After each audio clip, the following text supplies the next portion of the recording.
Mukam karoti vachalam pangum langrayate girim yatkipayatam vandeshkum tina taranam. Homakyanati mandasya chinanchana shnaka sakshan meritamina tasmai shigave nama.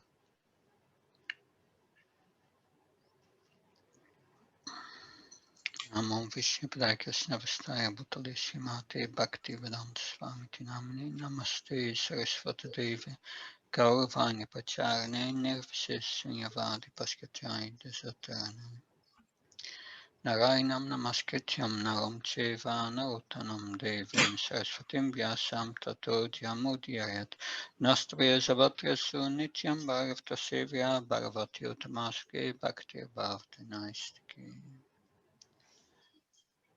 Hare Krishna. I'm very happy to be with you again. Thank you so much. Yeah. Are you all hearing me clearly? Yeah. Okay. That's good. Yes, Maharaj. Good. Then, so today we will start chapter 16. Krishna chastises the serpent Kaliya. I'm expecting a phone call from the hospital. I may have to interrupt a few minutes. That will not take long. We will, as previous time, go 1 hour presentation and then a pause of 10 minutes. And then we will have points of discussion. That the schedule as proposed by the VHG will be followed mostly, but I noticed that some sections where the divisions were different from what we did in the previous course. But I will follow strictly what Borijan and Mother Narayani previously has presented. And all these points will also be included and some extra points also. So I will do exactly the same.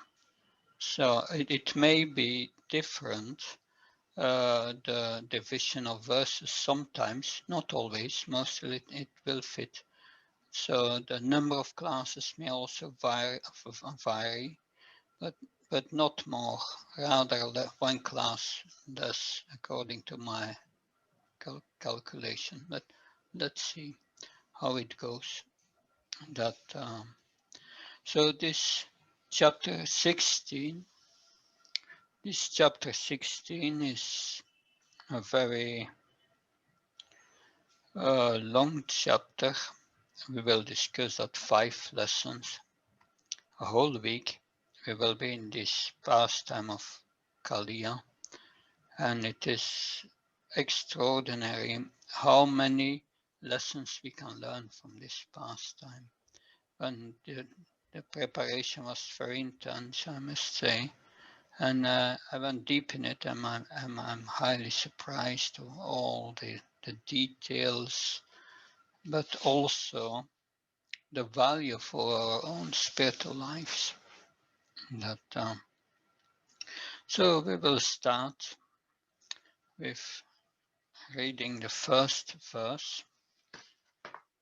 That I have 2 screens here, and I have the Bhagavatam on the other screen. That Om Namo Bhagavate Vasudevaya. Now we have the first verse, 10:16:1.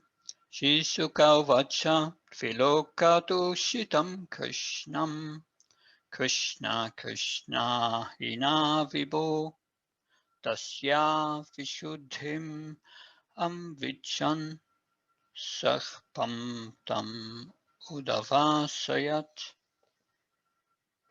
The translation. Sukadeva Goswami said, Lord Sri Krishna, the Supreme Personality of Godhead, seeing that the Yamuna river had been contaminated by the black snake Kaliya, desired to purify the river, and thus the Lord banished him from it. So the coward boys, they went to the Yamuna, and they drank the water, and they fell unconscious. Now Krishna has decided to purify the river.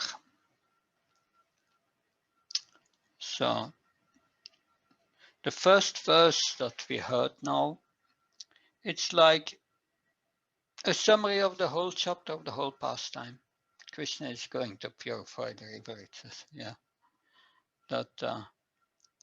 So what we will learn from this chapter is how much love the residents of Vrindavan have for Krishna. And we will get an insight in the depth of their love. That when they see Krishna in the coils of the snake Kaliya, what will they do? On this chapter we have extensive commentaries by, of course, from Sarartha Darshini, Vishwanath Chakravarti Thakur, but also we have commentaries, nice commentaries, from Sanatana Goswami, and these commentaries of Sanatana Goswami are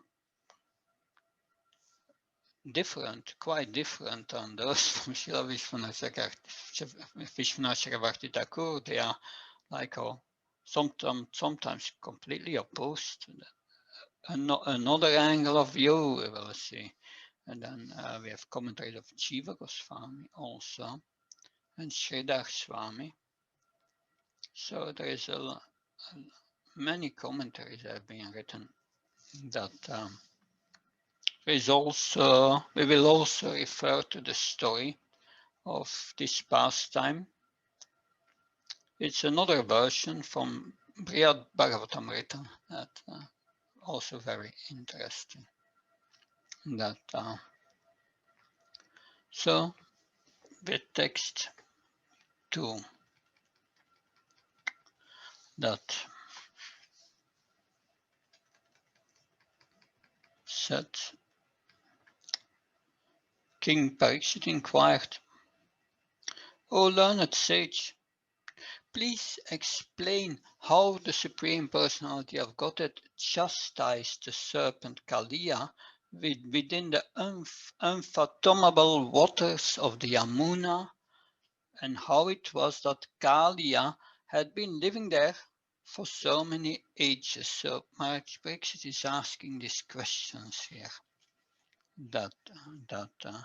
And in the Sanskrit you find the word yuga. So he has been there for yugas. That's a long time, quite a long time. Oh, text 3.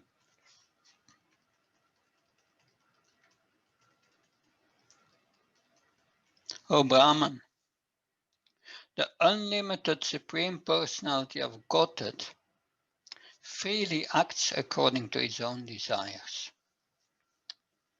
Who could be satiated when hearing the nectar of the magnanimous pastimes he performed as a coward boy in Vrindavan? So, herding the cows, Srila Vishwanath Chakravarti Thakur is going to come up with an other meaning of go.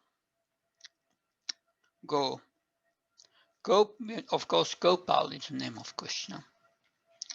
Govinda means one who gives pleasures to the senses and the cows. So Gopal means nourishing and protecting the senses. Srila Vishwanath Chakravarti Thakur says, Gopata Udara Charitam, and that means the magnanimous pastimes of Krishna.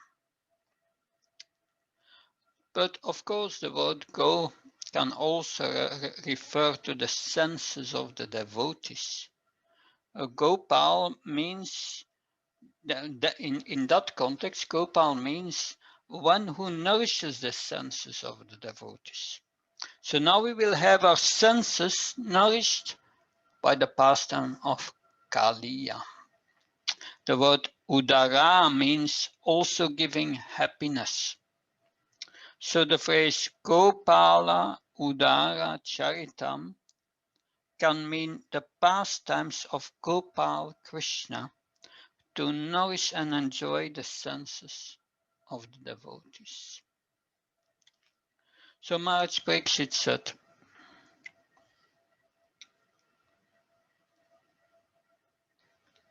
so how can everyone be satiated by tasting Krishna's pastimes, which satisfy the senses of the hearer and enjoy the heart?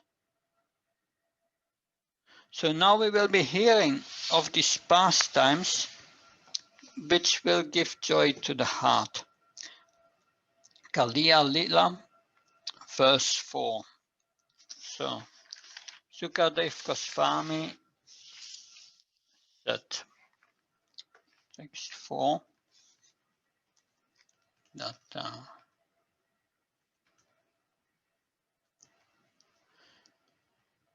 within the river Kalindi, Yamuna, was a lake inhabited by the servant Kaliya, whose fiery poison constantly heated and boiled its waters. Indeed, the vapors thus created were so poisonous that birds flying over the contaminated lake would fall into it.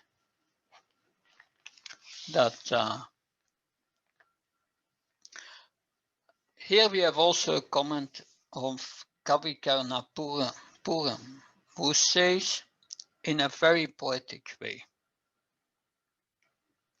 one day Vanamali Krishna left his brother Balaram at home and went out with the cowherd boys to play at the side of the Yamuna. At that time the serpent Kaliya lived in a lake in the river Yamuna. Kaliya had taken shelter of the Yamuna to hide for his enemy. Who was his enemy?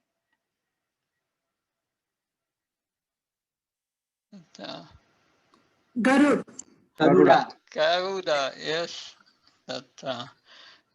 The venomous snake embodiment of fear. He was the embodiment of fear. Bprs existed in Vrindavan as an incurable heart disease. Kavikarnapur is an incurable heart disease in Vrindavan. So he was there as Bprs, an incurable heart disease. It was like death waiting as a helpful friend to engage one, or Rudra's fire of devastation that destroys the three worlds. The burning vapor of the great serpent Kaliya constantly heated and boiled the waters of the Yamuna. Yamuna left like having a black ball of fire in her belly. Sometimes we feel like that too. Could it be Kaliya? Kaliya is in our heart. So Yamuna Devi felt like that. Thus the poisonous vapors polluted the air and caused birds flying overhead to fall down in the water. The birds would come out and they would fall into the lake. That finished. The entire atmosphere was contaminated by the inauspicious presence of Kaliya, who continuously harassed the residents of Vrindavan. Poisonous fiery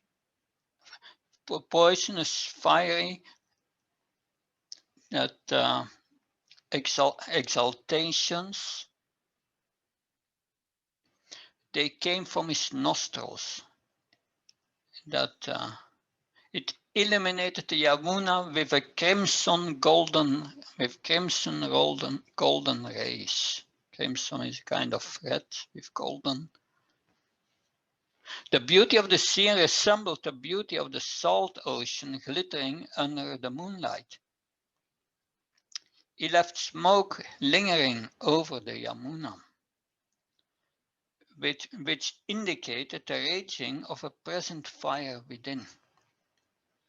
Nothing could remain in the Yamuna except Kaliya's wives and sons, due to calamitous situation caused by the poison of that crooked serpent. As one takes shelter of an umbrella, Kaliya stayed deep within the Yamuna.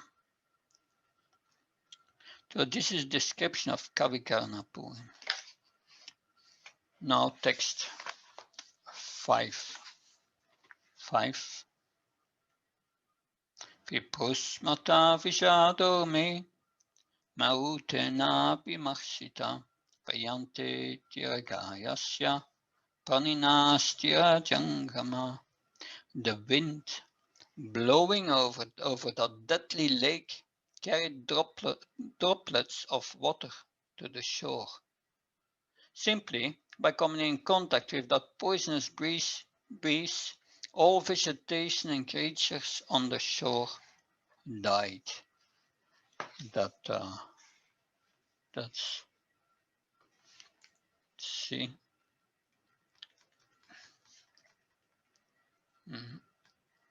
So purport here that the word stira, unmoving creatures, refer to various types of vegetation, including trees, and jaigama refers to moving creatures such as animals, reptiles, birds, and insects. Srila Sridhar Swami has quoted a further description of this lake from the Sri Harivamsa, which comes from the Vishnu Parva 1142, 44, 46. So, of course, in Kali Yuga we have our fogs from the cities, the fog that was famous in London, that it's a little less nowadays.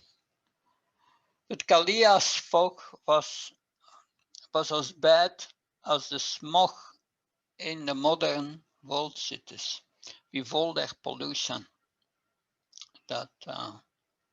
So this was the first example of pollution, that yes, it was 5,000 years ago. Kaliya had polluted the air. Now, of course, there is pollution all over the world. But it is not so simple to get rid of now as in Krishna's pastimes. Krishna would dance on Kaliya's hood. There is a comment on from Sanatan Goswami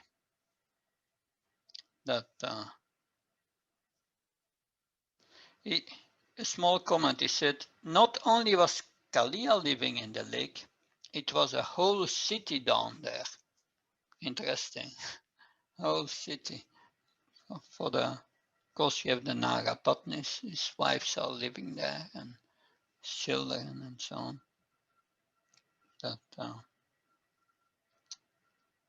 So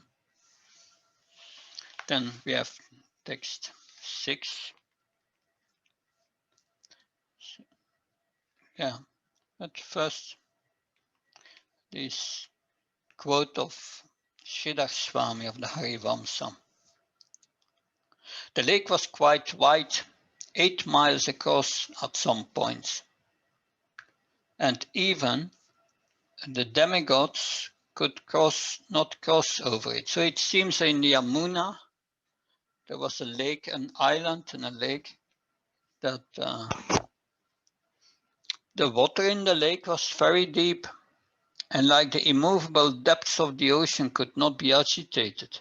Approaching the lake was difficult, for its shores were covered with holes in which serpents lived. All over the world, or all over the lake, was a fog generated by the fire of the serpent's poison, and this powerful fire would at once burn up every blade of grass that happened to fall in the water.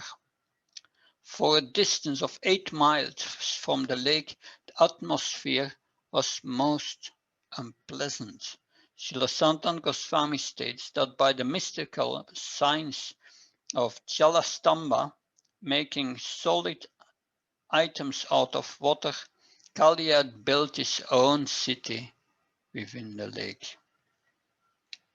On text 6, which has a one-line purport. Lord Krishna saw how the Kaliya serpent had polluted the Yamuna river. That he polluted it with his terribly powerful poison.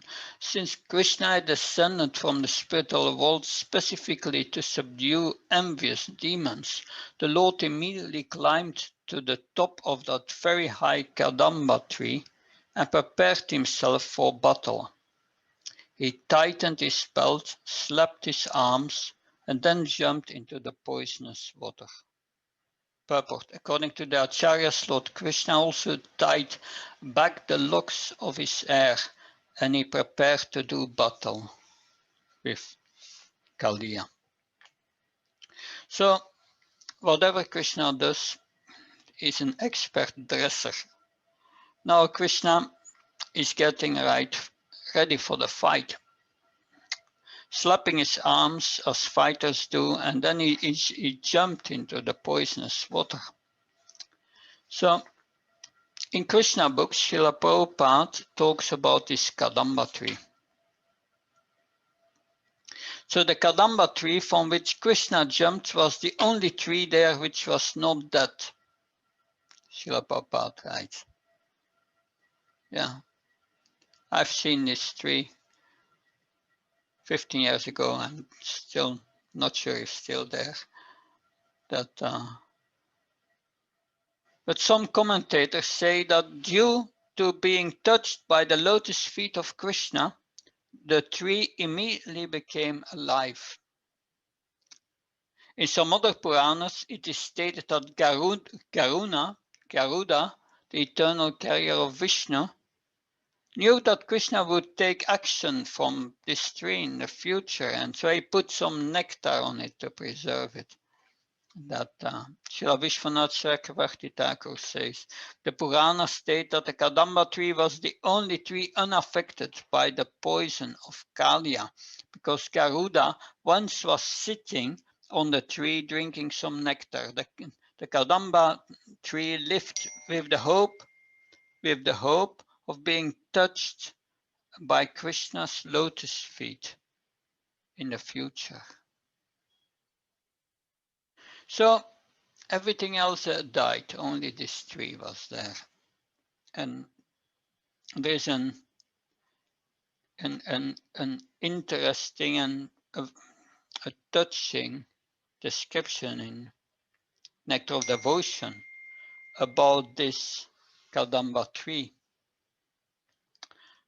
So it said in Nectar of Devotion, once a devotee tried to console a Kadamba tree when the tree was lamenting because Krishna had not even touched its shadow.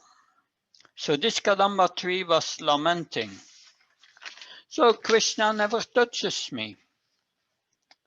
So the devotee said, my dear Kadamba tree, don't worry.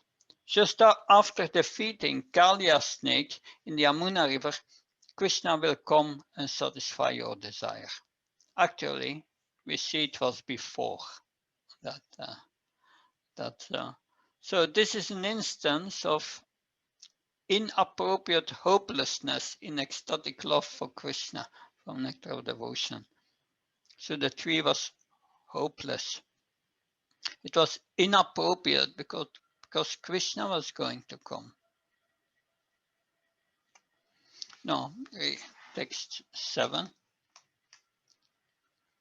That when the Supreme Personality of Godhead landed in the Serpent's Lake, the snakes there became extremely agitated and began breathing heavily, further polluting it with volumes of poison. The force of the Lord's entrance into the lake caused it to overflow at all sides, and poisonous, fearsome waves flooded the surrounding lands, up to a distance of 100 bow lengths. This is not all amazing. However, for the Supreme Lord possesses infinite strength. So it yes.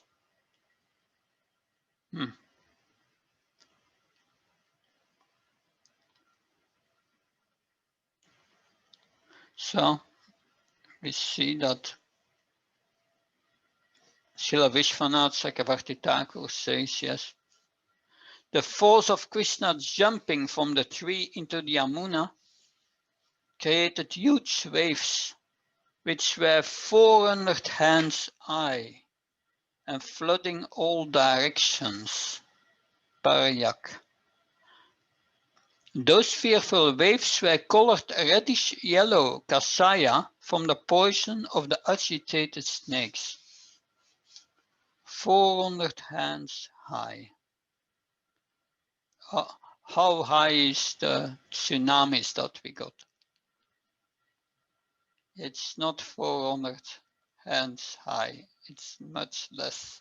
So what a strength that it's like a tsunami. 400 hands high. Now, Krishna is in the water. Krishna began sporting in Kalia's lake. So it was a sport for him. Like a lordly elephant swirling his mighty arms and making the water sound in various ways. So he made music with his hands in the water. When Kalia heard these sounds, he understood that someone was trespassing in his lake. The serpent could not tolerate this and immediately came forward. So, with the short purport. According to the Acharyas, Lord Krishna was producing wonderful musical sounds within the water simply by splashing his hands and arms. But Kalia did not appreciate his music. Probably it was not his type of music. But Nectar of Devotion is describing about his coward boy friends. Of course, that will happen later also, maybe in text 10 we hear about that. When Krishna entered the lake of Kalia, his intimate friends became so perturbed that their bodily colors faded and they all produced horrible gurgling sounds. That's the reaction of Krishna's friends, the cowherd boys.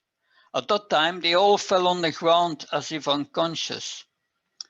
When there was a forest fire, all of Krishna's friends neglected their own protection and surrounded Krishna.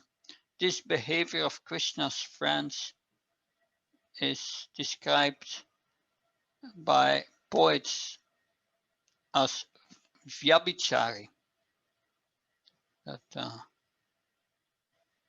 So when there was a forest fire, they surrounded Krishna to protect Krishna. And this behavior is called Vihe-Bhaktivedanta. In Vihe-Bhaktivedanta, ecstatic love for Krishna, there is sometimes madness, dexterity, fear, laziness, jubilation, pride, dizziness, meditation, disease, forgetfulness, and humbleness. These are some of the symptoms experienced in the state of Vyabhichari, steady love for Krishna. It is also explained in Nectar of Devotion. In Nectar of Devotion, it's mentioned that it mentions with the contradictory mellows, but not rasabhas. So once some minor demigod of the heavenly planets remarked, Krishna, whose joking words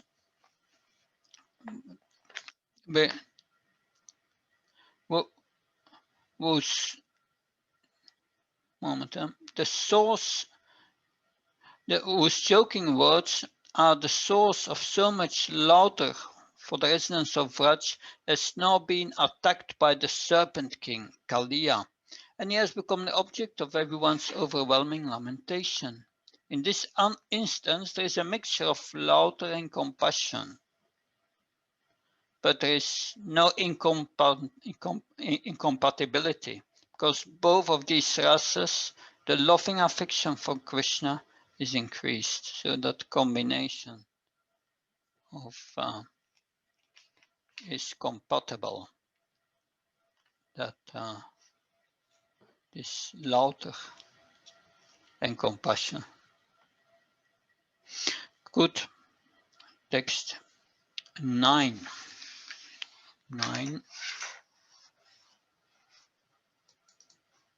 See.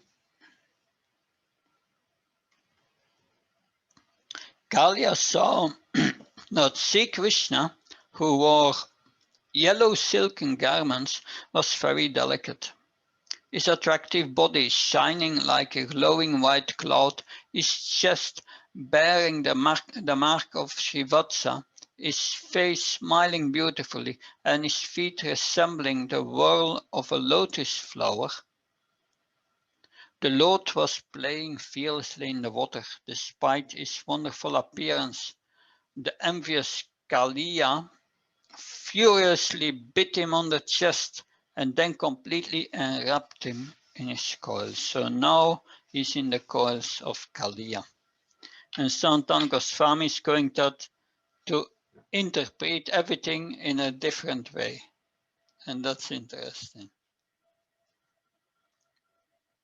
Here we hear that he has that Kaliya was biting, he was envious, he was angry. So, but Sanatan Goswami said, yes, but his biting in the heart is his art of kissing Krishna, he says. It is actually an act of love for Krishna, he says. That is what Sanatan Goswami says. And he's covering with his snake body, he's firmly embracing all of the Lord's limbs. So he was kissing and embracing him.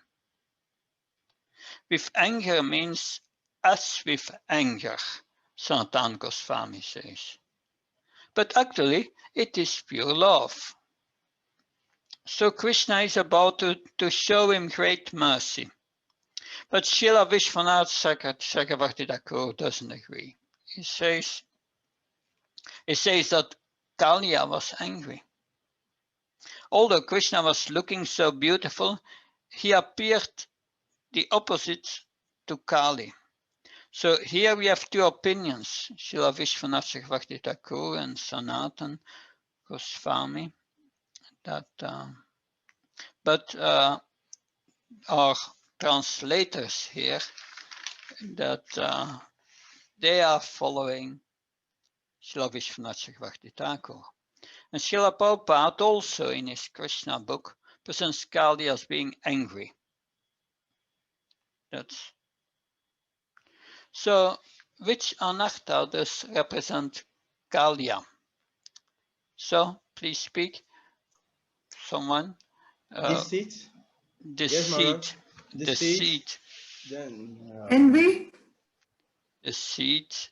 Deceit. Then Envy. Envy. Yeah. And cruel. Very cruel. Cruel. Yeah. So we have 3: deceit, envy, and Yeah. cruel. And proud, Maharaj, proud. Pride also. Yeah. Harm towards others. Yeah. Harming Harm towards others. others. That's cruel. Yeah. Yeah. He's envious, Maharaj. He's very envious. Envious. Yeah. That we heard already. Yes. Envious and crooked. Malicious and cruelty. Malicious. And cruelty. Yeah. Quarrel. So our acharyas, they identify 4 points, and I think most of them are mentioned. First is cruelty and enviousness. That's the first. And pride also, but also brutality and violence. So in Vihe-Bhaktivedanta there are more details that, and I noted this down, these details, and I will try to present them to you. So more details about this lila. So Krishna in the water enjoyed the sport of swinging back and forth and making all sorts of loud noises. So he had a good time in that poisonous Yamuna. It's it. But then he drew near to the cruel Kalia, and out of curiosity he allowed to be enveloped in the serpent's coils. So this is again Sanatana Goswami. So when Krishna's companions, the coward boys, saw that for no good reason Krishna was gone, they all fell down and struck down as being dead. In great anxiety to find him, they followed his footprints. These many were the same boys who were losing sight of Krishna on the forest path. And they would lose, they would lose their desire to live. Now, when they saw motionless in the coils of Kaliya, they all fainted. There are some comments. Pujan Prabhu, is it? Yeah, Mother Narayani. She said, this could be going on in another universe, another kalpa, because these are eternal pastimes going on. Of course, Vihe-Bhaktivedanta was written by Sanatana Goswami, so we have his point of view here. All the village animals, the cows, the bulls, the calves, and also the animals of the forest, they remained on the shore, their eyes fixed on Krishna's face, and their cries made a great roar of suffering, also the animals. Birds, exhausted from loudly crying, threw themselves in the lake. Trees and plants suddenly dried up, and many terrible inauspicious omens appeared. So all creatures, they were practically on the verge of death.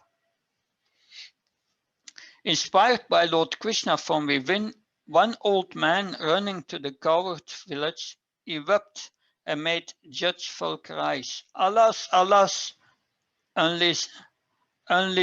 until the coward man wondered what is happening. The people of the village had already noticed many frightening omens. So Krishna was the source of such good fortune. The coward boys were concerned and started seeking. The report of the old man, spoken with a faltering voice, struck them suddenly like a bolt of lightning. Balaram, sitting in their hearts, tried to console the people of Vraj, who were running forward like living corpses. This can't be true, they cried out. But Balaram, somewhere or other, told his mother Rohini of the news. Many stayed back to take care of the house, but now they tried to catch up with those who had left. He, Balaram, soon reached the lake. Seeing his younger brother in such a state, he couldn't keep his gravity and wept out of love. As he lamented in ways that would shatter loads of stones, suddenly he fainted, just like Yasodanandana. All living beings made a fearful cry. Full of agony that made the whole universe cry in pain, awakened by the tumult. Balaram, the most determined of all heroes, with great effort steadied himself. A month later, Krishna's parents again became conscious. Seeing their son in such a plight, they cried loudly and rushed to enter the lake, but the powerful Balaram held them back with his strength, seeing everyone unconscious on the ground as if dead. Balaram was overcome with sorrow. In a voice choked with emotion, he called out to Krishna. He said, "These are not your attendants who live with you in Vaikuntha. They are not forest monkeys. They are not the Yadavas. They are your devotees of Goloka who have no life other than you. They are dying, my lord, and there is nothing I can do to save them."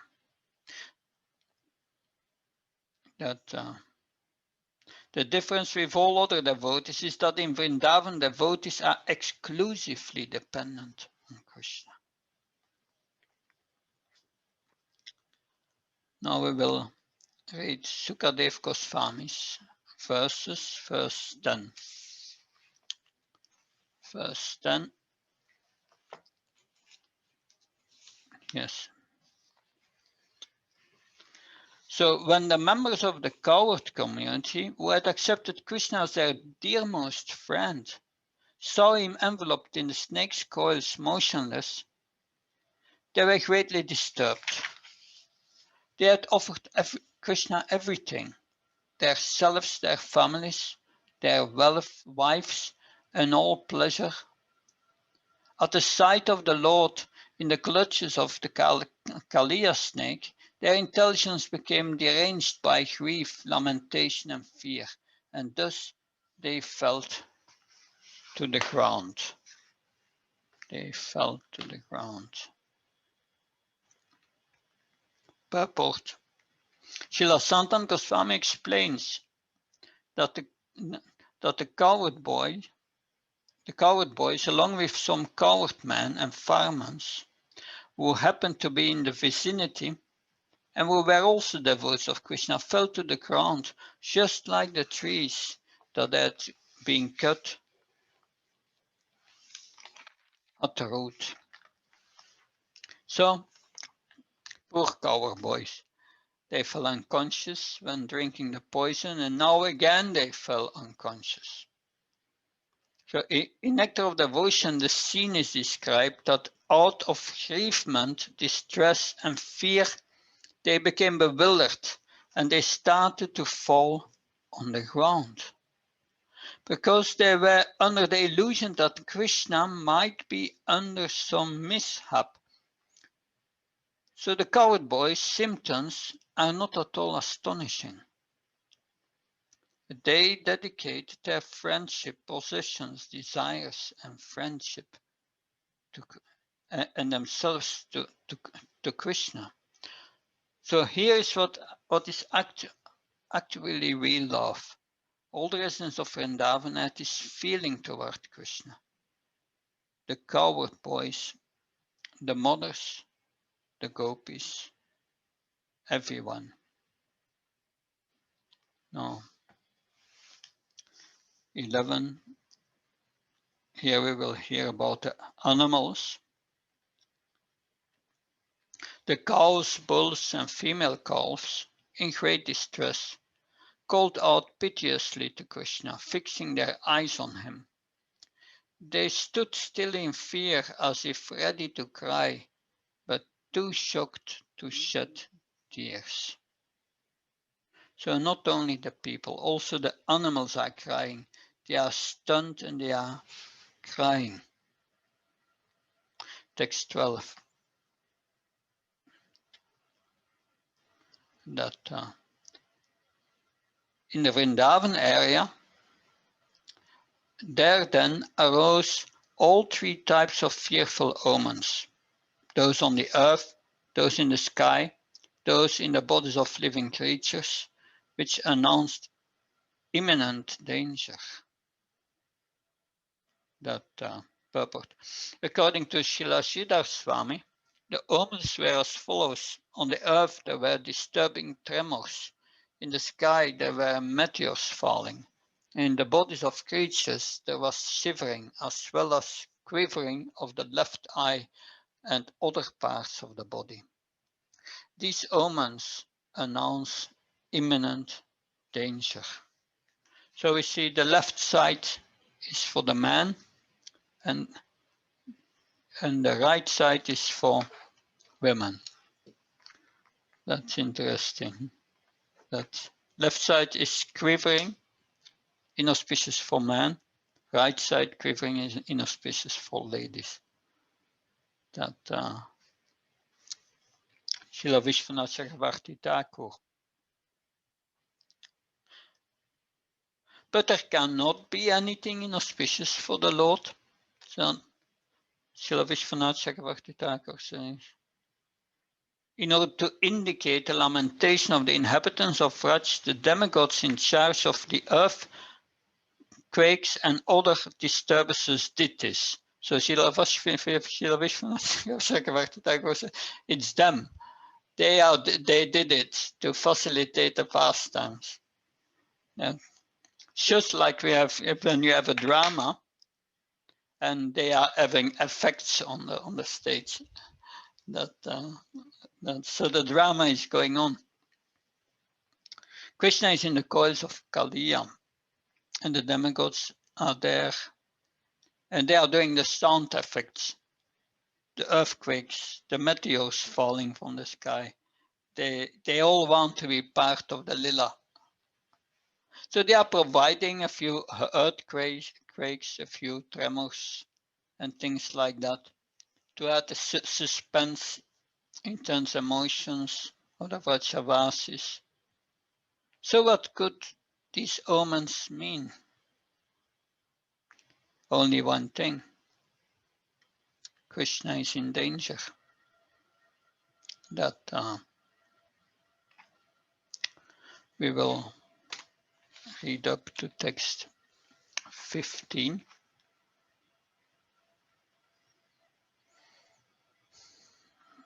That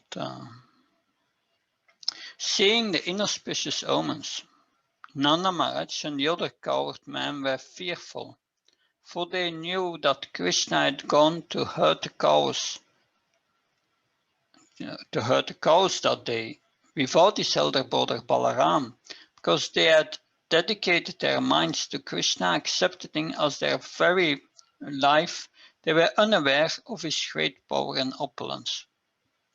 Thus they concluded that the inauspicious omens indicated that he had met with death, and they were overwhelmed with grief, lamentation, and fear. All the inhabitants of Vrindavan, including the children, the women, and elderly persons, thought of Krishna just as a cow thinks of a helpless young calf. And thus the poor suffering people rushed out of the village intent upon finding them. That so, according to the Vihe-Bhaktivedanta, Balaram was also feeling distress. But according to Srimad Bhagavatam, he was not exactly feeling distress. He knew Krishna's power. So why didn't he tell it? So it is all right. After all, Krishna is the Supreme Personality of Godhead.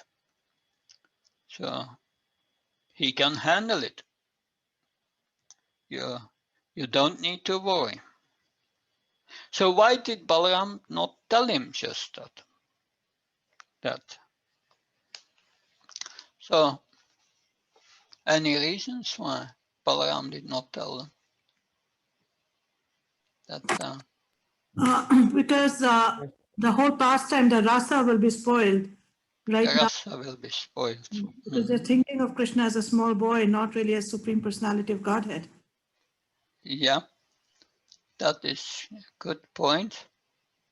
The rasa And would be spoiled. And other secondly, opinions? Balaramji is seeing that the same Lord, he is lying on Ananta Sesa. So what is this Kaliya? Is a small serpent. Is no match. Yeah, it's Balaram may think, yes, he's playing with the serpents, but he's never playing with me, my former Sesha. Yeah, that's a good point. And Balaram understood that the Lord extraordinary power because he's the source for the Bala for him itself. Yeah, he understood, but why did he not tell them? That's the point. That's the question. Yes. One thing I can think of is because they were not going to believe him anyway. They would just think that he was a little crazy. Like, what are you saying, Balaram? What are you talking about? Can't you see that he's in trouble? You don't care? Yeah, they were deeply absorbed in their relationship with Krishna according to their rasa, and they could not think about something else. We will see also later, and that's interesting, because later we will have these forests burning and so on, that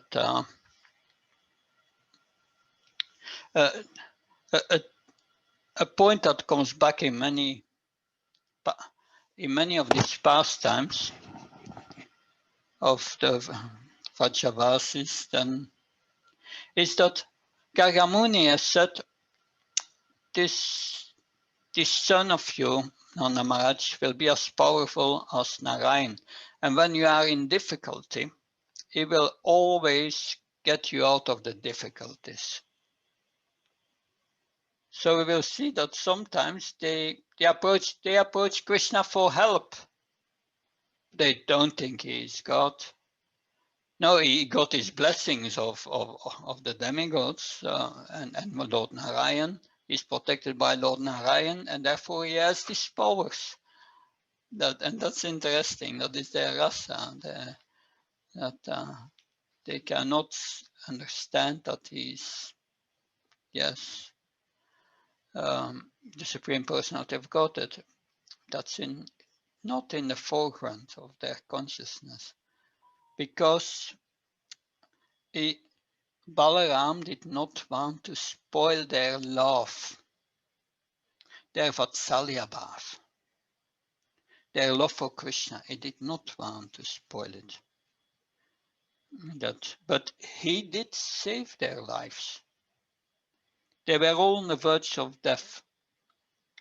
And as we will find in verse 16, the next verse, they were all running into the water, even the gopis. Everyone wanted to run in the water and save Krishna.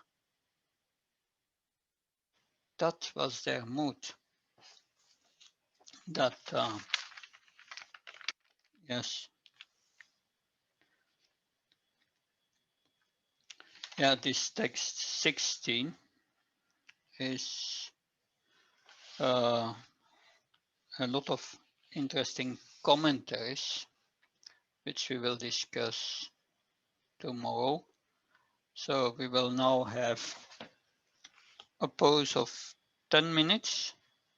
It's now 5 to 3. And let's resume at 10 past 3 in 15 minutes. And then we will have further discussions on this pastime. Thank you. Hare Krishna.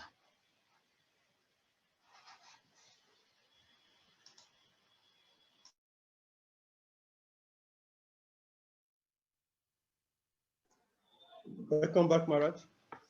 Hare Krishna. So then, first, I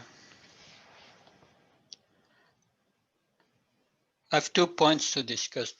Before going into that, I want to hear from you what you remember from this first part of the pastime. What points do you remember? What did struck you? What important points have you noted?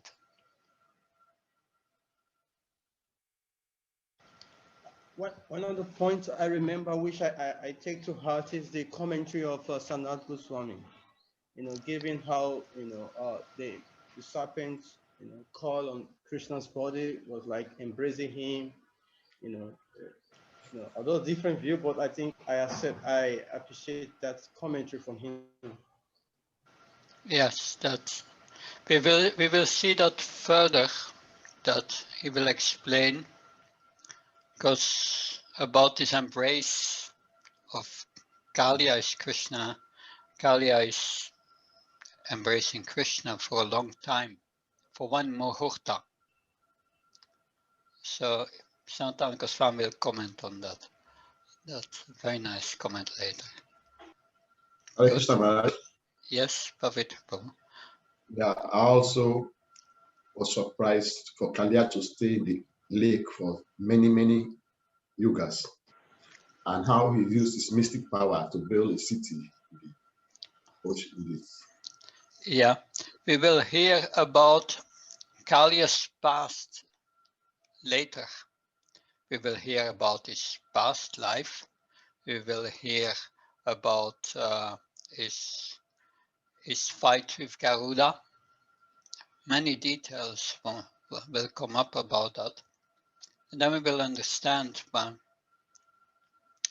why he's taking shelter in the Yamuna waters. But we will also get a deeper insight about his nature. He's not an ordinary snake that he can travel at the speed of lightning. That is very powerful, Kaliya.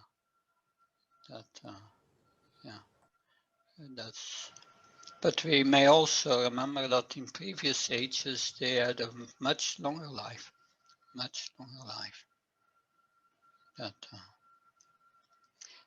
Anything else you remember that struck you? Also, Maharaj, how like Krishna is described as a small boy with a very soft body, and we saw how envious this person became of somebody who's so beautiful, who could not, who has such a soft body, and he cannot really appreciate that. He's so envious. Yes, this is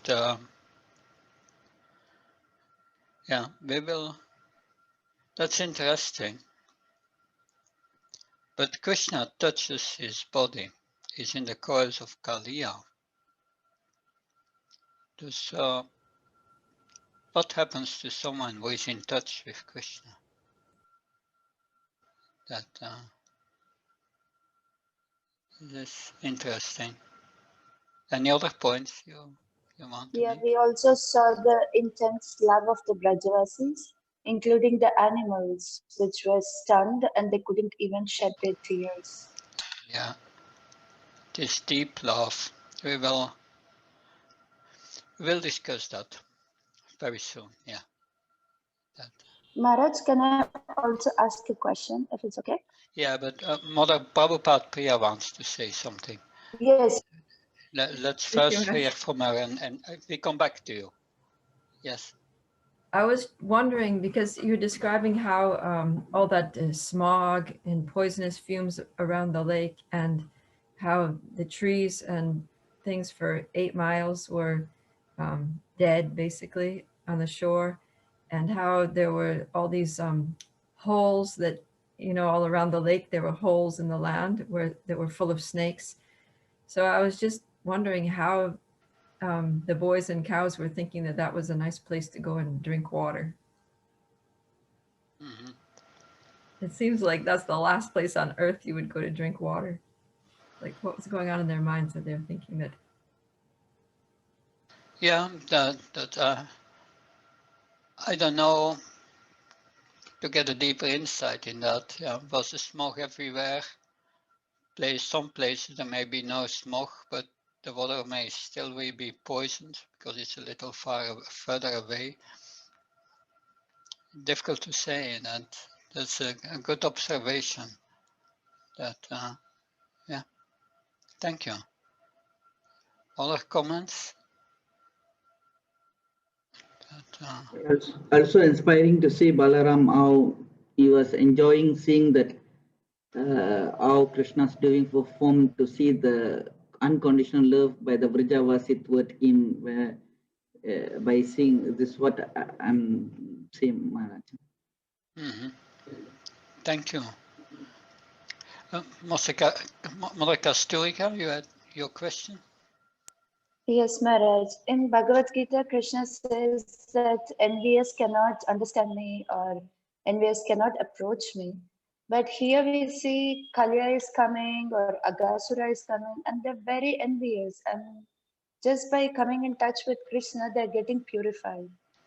So how is that Krishna in Bhagavad Gita is giving a warning that you should not preach to the envious, or envious cannot understand me? How do we understand? Yeah, these are different points that we should not preach to the envious, because if you speak to the envious about Krishna, they become more envious. You get the opposite effect. So that's better. And they become more offensive, so better not to do that. But we will see the other point you made is, why is Kaliya so envious of Krishna?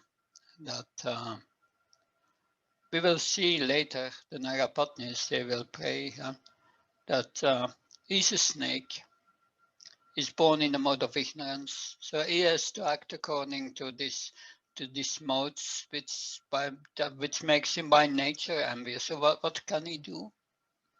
He must act like that by the modes of nature. So that is an aspect we will discuss later in this pastime. But there is also another point. We see the pastime, we see the moment, but there is a broader picture. And we will hear about his previous life. And then we will understand how he became a snake. What happened. That will be at the end of the chapter. We will discuss that. So many times we say the moment. But now I have another question to all of you. So we see that the people in this world have emotions, and these Vrajavasis, they have emotions that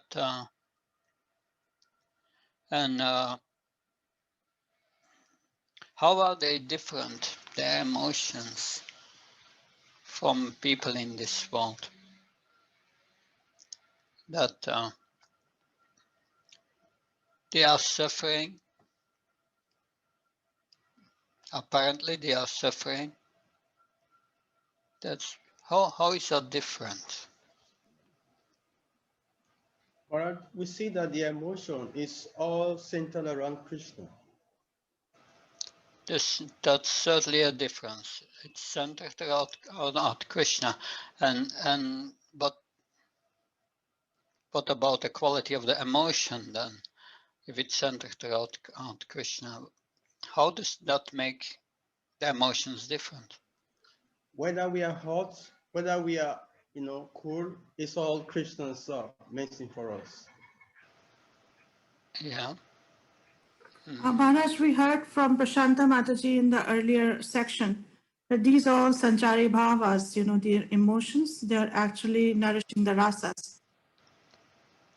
Yeah, that they are rasas, but does it mean then that how, because they are, when it's absorbed in these rasas, then how does that make the suffering different from the suffering we experience in this world? It intensifies their love for Krishna. It actually, everything aids in basically intensifying that rasa. Does the affect, yeah? But is the experience suffering like people in this world? That Yes and no. Yes and no, because actually, I don't remember, we just read somewhere that it is transcendental bliss. The suffering of, when it is about, even Yashoda, we were reading that it's actually not suffering, it is transcendental bliss. All calamities that come, and it seems like suffering, but it is increased in their, it's a stimulus to increase their transcendental bliss. Maharaj, because this increases the consciousness and the attachment to the Krishna. And so anything which increases the consciousness and attachment to Krishna is blissful only ultimately. yeah. Apparently it may be looking as some suffering, but actually Kunti Maharani praised that only, that anything in this world which increases the dependence on you and your consciousness is auspicious. Yeah. Let me go to a little further in the Bhagavatam. We go to Krishna has left Vrindavan, is in Mathura, and he promised to go back to Vrindavan, but he sent Uddhav back to Vrindavan. Uddhav arrives in Vrindavan. That I don't know, or was his pastime later, but it was Uddhav who appeared in Vrindavan, and he visited. He visited the home of Nanda Maharaj, Mother Yasoda, and he saw he was crying. They were crying all the time, feelings of separation from Krishna. That Nanda Maharaj didn't say much. And Uddhav said, "I'm very happy to see you in that condition." Was he a masochist or something? He sees they are suffering and he says, I am happy to see you in that condition. So why is he asking that? Maharaj, Why is Maharaj, he saying that? This is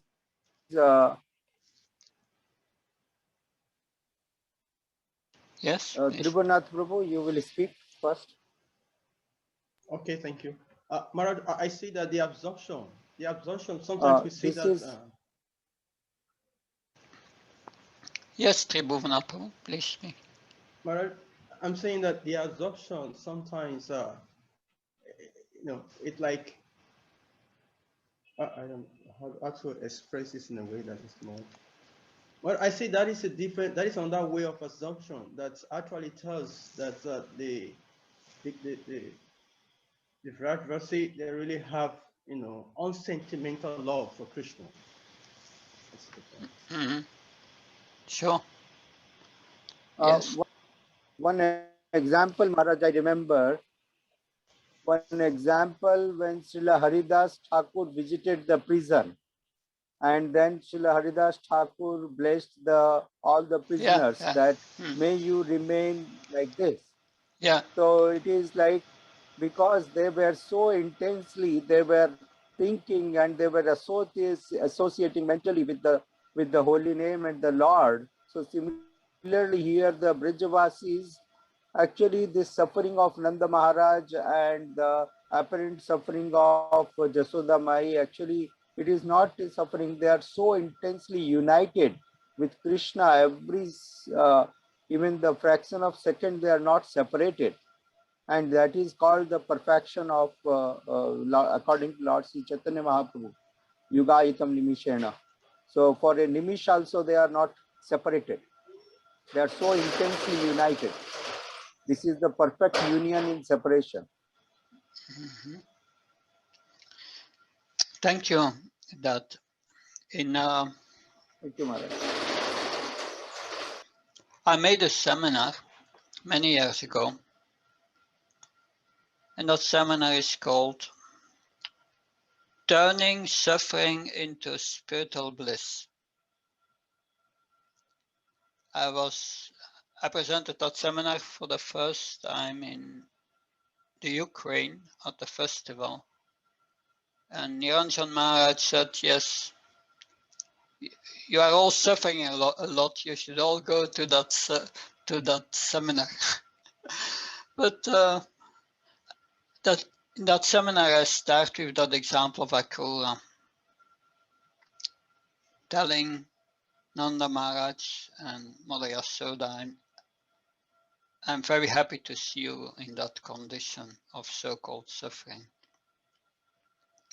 Because why are we suffering? We are suffering because of our material mind and our material body. But the Vrajavasis, they don't have that. They have 100% spiritual existence. No awareness of outer body. And for them, it's their emotions are emotions of complete love. There is nothing selfish in it. It's because of our selfishness that we suffer. So they don't want to satisfy themselves, only Krishna. And the characteristic of the Vrajavasis is they are completely dependent of Krishna. Completely dependent. Therefore, the spiritual emotions are different. That they are not suffering, they are experience higher forms of ecstasy, spiritual bliss. But if we look at this pastime, we may say, if I become a devotee of Krishna, am I also going to suffer like that? But there is no suffering on a material platform. The suffering is an emotion of love. The suffering is an emotion of love. And that makes it different. But let's come back to that point. Kalia is embracing Krishna. That who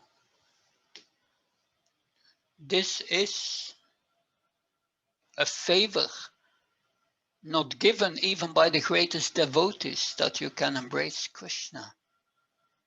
But he gives this favor to a serpent in ignorance, in the mode of ignorance. So, what can we conclude here about who is Kalia? I want to hear your opinion. who is Kaliya, that he gets this opportunity to be touched by Krishna's lotus feet and to embrace him. And great sages and great devotees don't get this opportunity. What's your idea about that? Yes, Mother Lalita Pitama. Maharaj, I'm sorry, my answer is not to this question. To the previously, like as you were telling, the Brajvasis are not selfish. I recalled what Prashanta Mataji said in her yesterday's class, that when the gopis, they were glancing at Krishna when he was returning back from the forest. So she was telling that they are not gratifying their senses. Instead, they are ready to satisfy Krishna's senses. So that's why Krishna loves them the most, and that's why they do not have any sufferings. So I just wanted to quote this one. Yeah, okay, thank you. Any other comments?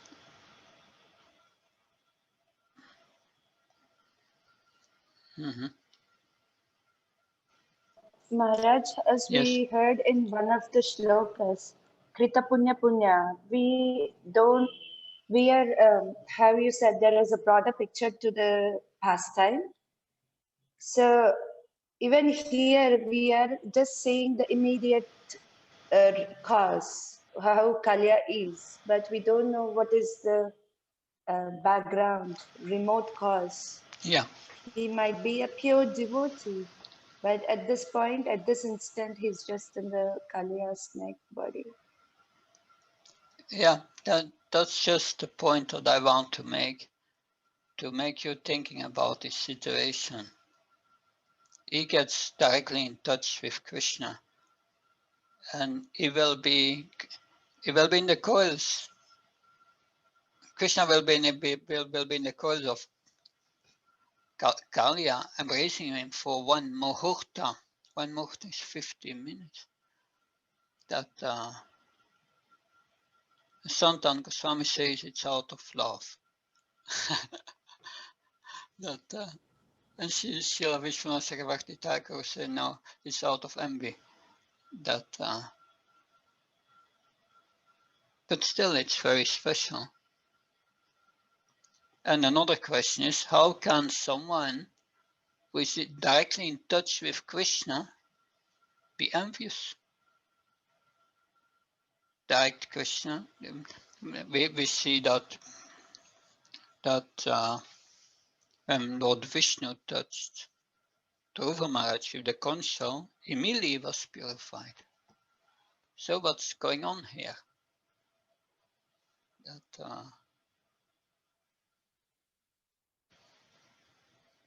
so these answers on these questions we will hear in the next days as we go to the pastime. That yes, that a lot of details here, but at the same time that this pastime is externally showing cruelty, enviousness, pride, brutality, violence. These are contaminations in our heart. Kali is contamination, the poison. And when he comes envious and angry, the poison comes out.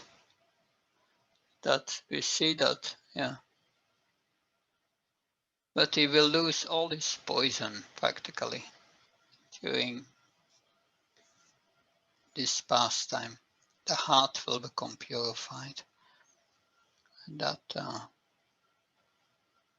so that's the point. We have all this Kaliya in our heart, this poison, and we get to get it out.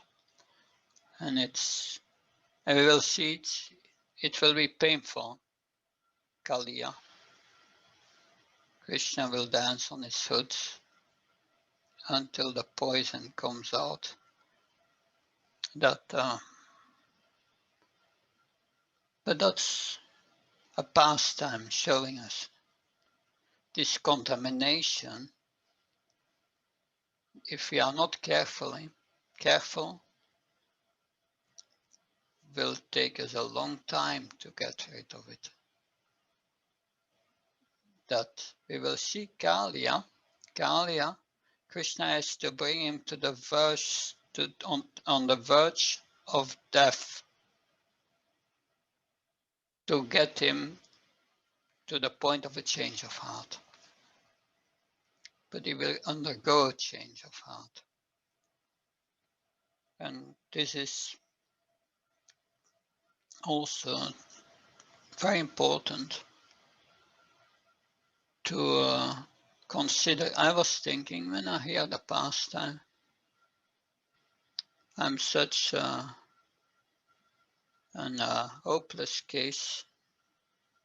Does Krishna have to bring me to the verge of death before I can give up all this poison in my heart?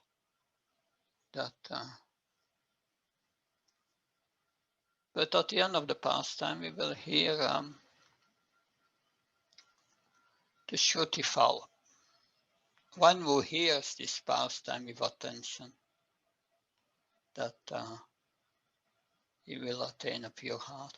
So it's good that we have become absorbed in it, and that will help us, because we are in the 10th canto. Understanding Krishna is not cheap, and understanding all these emotions. We may look at this pastime from a mundane view, thinking these Vrajavasis, their suffering is like our suffering, and their joy is like our joys, but it's quite different. It are emotions of complete love that So we have to learn to see this pastime from the spiritual point of view. That and if we don't see it from the spiritual point of view, we will not see it at all. That yes, and that's true for all the pastimes of Krishna.